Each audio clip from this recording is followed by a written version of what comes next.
Phil Healy is not only a two-time Olympian, Kieran, she is now a two-time Olympic finalist. The Ballineen Bullet, along with Sophie Becker, Kelly McGrory, and Sharlene Mawdsley, qualified in third position in Heat 2 of the women's 4x400 meters relay to qualify automatically for the final. And they ran an absolutely fantastic race with Phil running a brilliant leg as well. It's an incredible achievement for the four and brilliant for Irish athletics. Ah, superb, absolutely superb. We're coming to the end of these Olympic Games, and here we are in West Cork with another Olympic final to look forward to. And like you said, Phil is not only a two-time Olympian, now she's a two-time Olympic finalist, and it's just incredible for her and the team. And if we think back to Phil's story over the last couple of years, and we've written about it enough times in the Star, that Phil's journey from Tokyo to Paris has not been a straight line. There were so many challenges inside in that.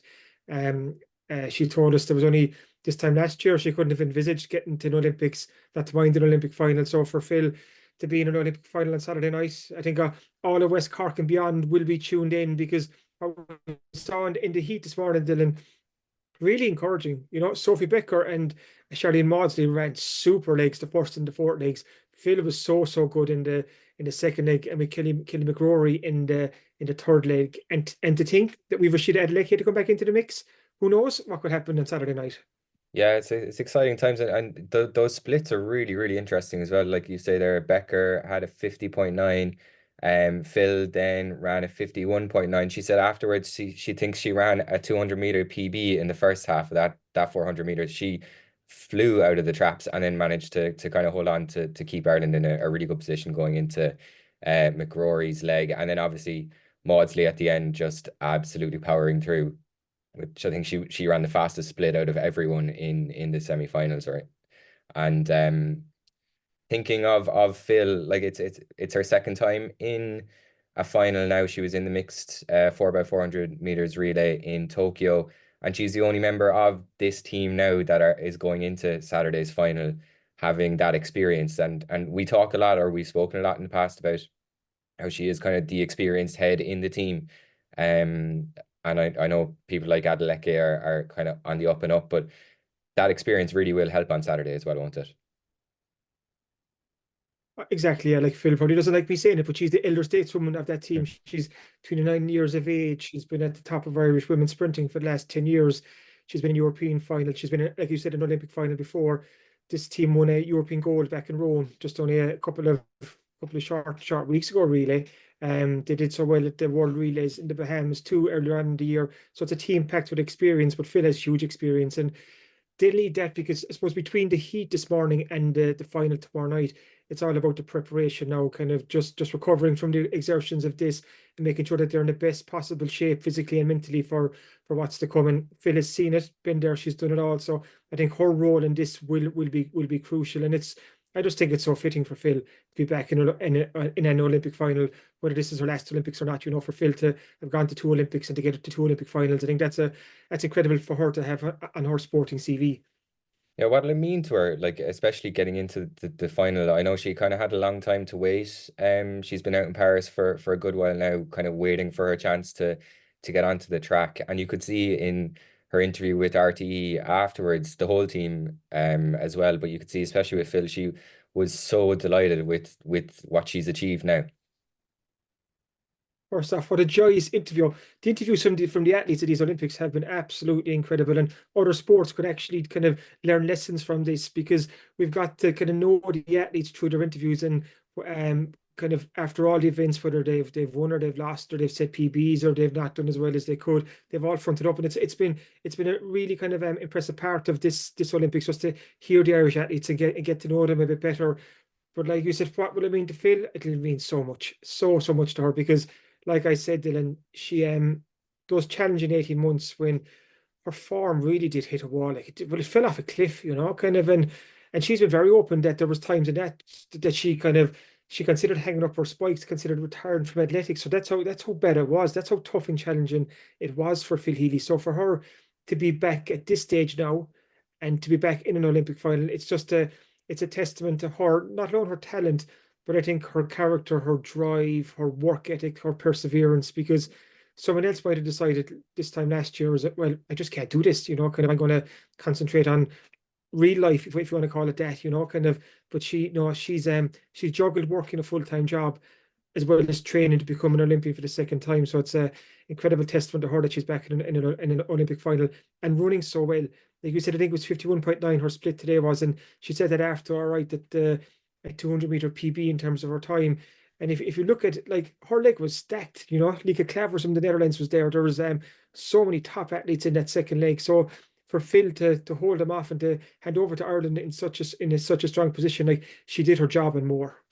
Yeah, absolutely. And the final now is on Saturday tomorrow at 8:14 p.m. So everyone in West Cork needs to set their alarms, and I'm sure everyone will be glued to the telly for the final tomorrow. But Kieran, for a moment, like, let's assume Adeleke comes through her 400-meter final in good condition tonight and she's okay to run tomorrow. Like, there is a medal chance here for this team. It's probably an outside medal chance, I would think, Mm, because I'm just looking here now. Okay, you've Canada lane two, Belgium three, Ireland lane four, the Netherlands then beside us, and they'll have Femke Bol to come back in, and we know just how much of a generational athlete she is. The USA looked incredibly impressive, and if they have some of their heavy hitters to come back in, including Sydney, who won the 400-meter hurdles on in a world record on Thursday night. Like, you would put the USA as in kind of the goal favourites big time here.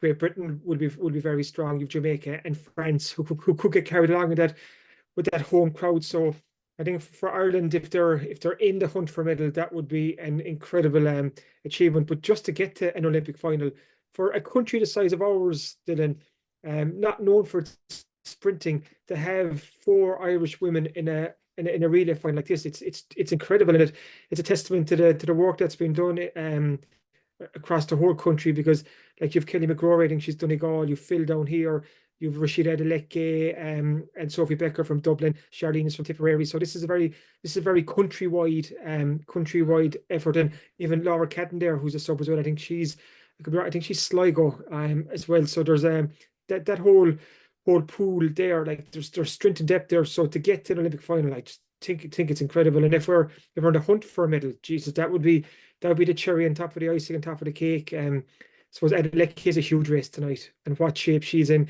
coming into the final tomorrow.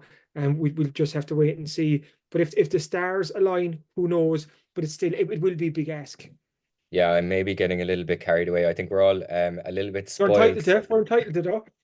We've been spoiled, like, aside from obviously the performances of West Cork Olympians, but like just the whole Irish, the whole Team Ireland performances have been incredible. Like, we've won more medals than any other Olympics. This time out, there could be more to come as well. It's been an absolutely incredible Olympics as a fan just to watch. Like, every single day, there seems to be somebody in with a shout of a medal, and even those who don't end up winning medals are putting in incredible performances as well. So I feel very spoiled, and I'm probably that's probably I'm kind of riding on on that wave of positivity. But who knows what happens? They're into the final, and like, when you're in there, they are good enough and fast enough to be in with a shout. So we'll obviously have to wait and see.